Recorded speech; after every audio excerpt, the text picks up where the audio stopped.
Bonjour, je suis Michel Cahan, président du groupe CETEC. CETEC, c'est une société d'ingénierie de 3000 personnes qui a une soixantaine d'années et qui œuvre dans l'ingénierie de la construction, des transports, du bâtiment, de l'environnement et du management de projet. Moi, je suis rentré dans ce métier, dans le métier de la construction, il y a une trentaine d'années pour une raison: laisser une trace utile, intelligente et élégante, respectueuse de l'environnement et des ressources de la planète.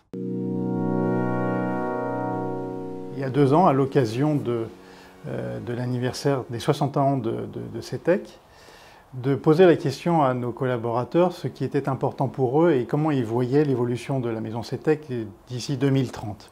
Et la grande surprise par rapport à mon intention initiale quand je suis entré dans ce métier, c'était une vague massive de gens qui nous disent on a envie de sauver la planète. Et ça de manière très générale. Et ce n'est pas particulier à CETEC, c'est vraiment un mouvement d'ensemble qui est porté par des jeunes, mais aussi par l'ensemble de la profession aujourd'hui. Comment est-ce qu'on a voulu traduire ça? Comment on a voulu traduire cette ambition chez CETEC? On l'a traduite de 2 façons, au fond. On s'est dit, au fond, nous sommes ingénieurs et citoyens. Citoyens au sens où nous sommes préoccupés par les évolutions de la planète, on a envie de prendre part au débat, on a envie de donner notre voix au chapitre. Et puis, on est ingénieur, c'est-à-dire qu'on amène des solutions, et en tant qu'ingénierie, on est capable de porter des projets qui amènent des solutions aux préoccupations de l'ensemble de la planète. Alors, on l'a traduit de 2 façons. On l'a traduit, pour aller assez vite, par ce qu'on a appelé des quick wins, c'est-à-dire des modifications de comportement dans nos habitudes de tous les jours. C'est améliorer nos déplacements, c'est favoriser le télétravail, c'est favoriser les échanges par voie numérique plutôt que physique. C'est aussi faire la guerre au plastique. C'est un certain nombre d'actions à court terme qui, au fond, changent les comportements.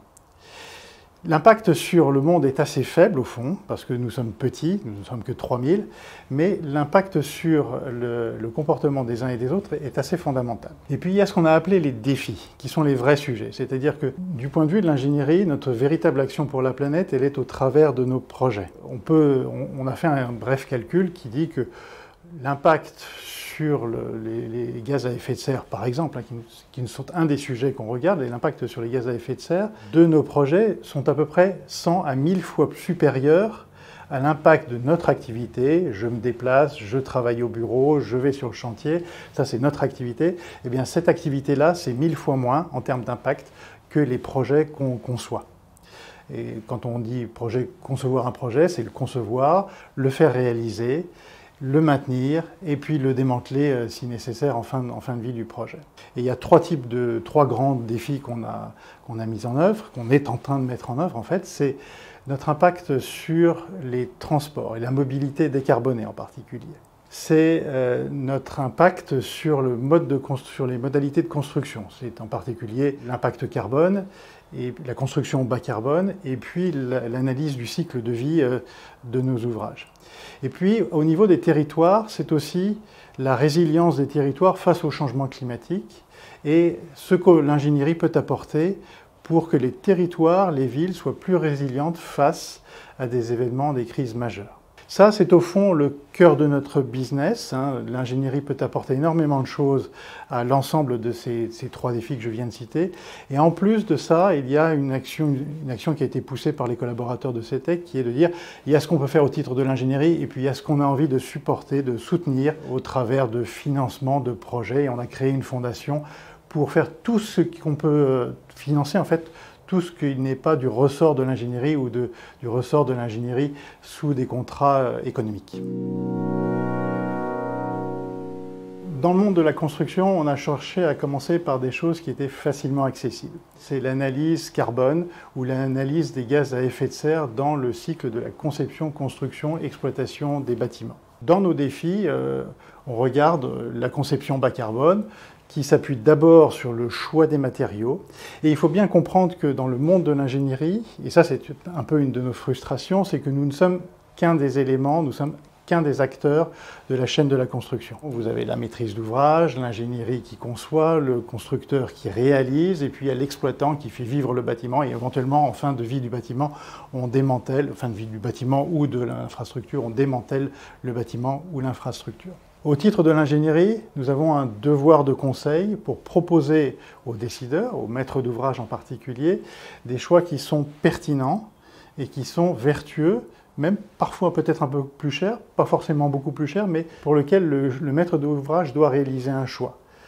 Peut-être payer un peu plus cher, mais avoir une vision long terme sur le bâtiment et qui soit vertueuse et qui soit moins agressive vis-à-vis des ressources de la planète. Et puis, au titre de l'assistance à l'exploitation des bâtiments, nous intervenons aussi dans l'efficacité, par exemple, énergétique des bâtiments. Ça, c'est un sujet qu'on a pris avec un axe à la fois environnemental, mais aussi technologique, puisque des jeunes chez nous ont levé le doigt pour dire tiens, on ferait bien de l'efficacité énergétique du bâtiment de façon différente, en posant des capteurs, en travaillant sur des réseaux communicants qui ramènent de l'information et la distribuent à l'utilisateur final que nous sommes tous dans les bâtiments. Et puis on peut faire du conseil. On peut faire du conseil avec de l'intelligence artificielle. Donc le fait de travailler sur l'environnement, sur l'écologie, sur la transition énergétique et environnementale ne nous dispense pas de travailler également sur les transitions numériques qui accompagnent le mouvement. Donc il y a de la haute technologie, mais il y a aussi parfois de la basse technologie, du low-tech. Et on peut faire de la conception également avec des matériaux un peu différents. Alors on construit beaucoup en béton, on construit beaucoup en acier. On peut construire aussi en bois et pousser la construction du bois si on pense que pour un objet particulier, elle est pertinente et qu'elle est vertueuse vis-à-vis de l'environnement. Donc il y a ces phases de conception, de construction, de démantèlement. Et au titre du démantèlement, je pense qu'il faut aussi réfléchir à la circularité, ce qu'on appelle la circularité ou l'économie circulaire. On est peut-être en France un peu en retard par rapport à certains de nos voisins européens. Je pense en particulier à nos voisins néerlandais ou danois qui, eux, sont très en avance sur l'économie circulaire et qui ont imposé des taux de recyclage ou de circularité, comme on dit chez eux, de leurs bâtiments à l'horizon 2030-2050 qui atteignent des taux voisins de 80 voire 100%. On n'a pas le choix. Et un des véritables enjeux, je pense, aujourd'hui, c'est d'assurer également la transition au titre de la formation. Moi, j'ai été élevé dans un monde de constructeurs. On a appris à construire du neuf. Aujourd'hui, un des enjeux, c'est d'apprendre à construire à partir de l'existant, à partir de matériaux qui sont différents, à partir d'éléments structurels qui peuvent exister et qu'on se doit de recycler, de faire plutôt de réutilisation ou de l'amélioration ou du changement d'usage, de bâtiments, d'infrastructures. À titre d'exemple, dans le domaine du bâtiment, c'est assez simple à voir. On fait tous les jours aujourd'hui la rénovation de bâtiments en changeant les usages. Et les usages qui se développent, ce sont des usages en particulier de structures mixtes qui abritent à la fois des bureaux, du logement et voire des commerces. En faisant cette structure mixte, on peut faire des choses au niveau du bâtiment, au niveau du quartier, peut-être un jour au niveau de la ville. On arrive à faire des échanges thermiques, des échanges d'énergie et voire des échanges d'usage, puisque c'est vrai que les bâtiments de bureaux sont utilisés jour, assez peu la nuit, et c'est l'inverse dans le monde du logement. Donc peut-être qu'il y a des usages à partager, à mieux partager dans le monde du bâtiment. Dans le monde des infrastructures, aujourd'hui, on a fait beaucoup de choses pour la route.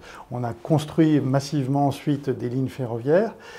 Aujourd'hui, on se pose sincèrement la question de ce qu'on peut faire, par exemple, les autoroutes franciliennes. Est-ce qu'on peut imaginer, à 10 ans, 15 ans, 20 ans, des usages différents de ces infrastructures, alors que nos véhicules ne nous appartiendront plus, qu'on sera plus locataire épisodique d'un véhicule électrique qui en plus sera autonome, qui m'amènera de mon bureau à chez moi ou à mon lieu de loisir, sans que le véhicule soit ma propriété. Moins de véhicules, moins de parking et sans doute plus de flux de transport partagé, peut-être transport en commun ou partagé à petite échelle. Et donc du coup, les infrastructures auront un rôle différent et on peut reconnaître aux autorités publiques de la métropole de Paris d'avoir engager cette réflexion à laquelle a participé un certain nombre d'acteurs de la construction et de l'exploitation routière. Je pense en particulier à des architectes, à des urbanistes, à des ingénieries comme nous et à des exploitants autoroutiers pour réfléchir, voire même à des exploitants de transport en commun pour réfléchir à d'autres usages, mieux partager des infrastructures urbaines ou périurbaines de la région Île-de-France. Je disais tout à l'heure qu'on n'a pas le choix, parce qu'on est poussé par l'extérieur, mais aussi par nos collaborateurs, et en particulier par nos jeunes collaborateurs, qui ont une véritable aspiration à faire un monde meilleur, à sauver la planète, si cet enjeu-là est accessible. Aujourd'hui, pour leur donner une vraie réponse, il faut les engager, leur donner d'ailleurs une certaine liberté de réflexion. Alors cette liberté, on leur donne au travers des projets, mais on est souvent contraint par des questions budgétaires, de délai, donc on n'a pas forcément le temps de regarder des sujets de fond.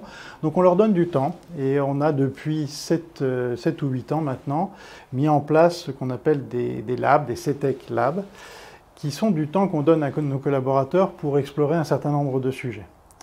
Et ces sujets, au départ, ils étaient très technologiques. On parlait du BIM, on parlait de recyclage de matériaux, déjà, même dans les premières années. Et puis petit à petit, ils sont devenus plus comportementaux, ils sont devenus plus ouverts à d'autres sujets. Et les derniers sujets qu'on a explorés, c'est l'approche de biomimétisme dans le monde de la construction. Qu'est-ce qu'on peut faire avec ces idées de biomimétisme dans la construction? Est-ce qu'on peut regarder les approches bas carbone également de façon différente? Est-ce qu'on peut regarder des matériaux radicalement nouveaux, ancestraux peut-être, mais qui sont moins des matériaux de la construction d'aujourd'hui? Donc tout ça, c'est des sujets qui sont clairement portés par les jeunes, qui sont une aspiration des jeunes, à la fois en haute technologie, mais aussi en basse technologie, si je puis dire, en low-tech, high-tech, et qu'on retrouve et qui donnent des résultats très inspirants toujours, parfois opérationnels, parfois qui donnent l'occasion de développer soit des startups internes, soit des projets de développement, comme l'analyse, par exemple, des plastiques. On a une petite équipe qui, aujourd'hui, s'est mise en tête de faire un business, de caractériser les plastiques pour voir dans quelle mesure les filières de recyclage peuvent se mettre en place.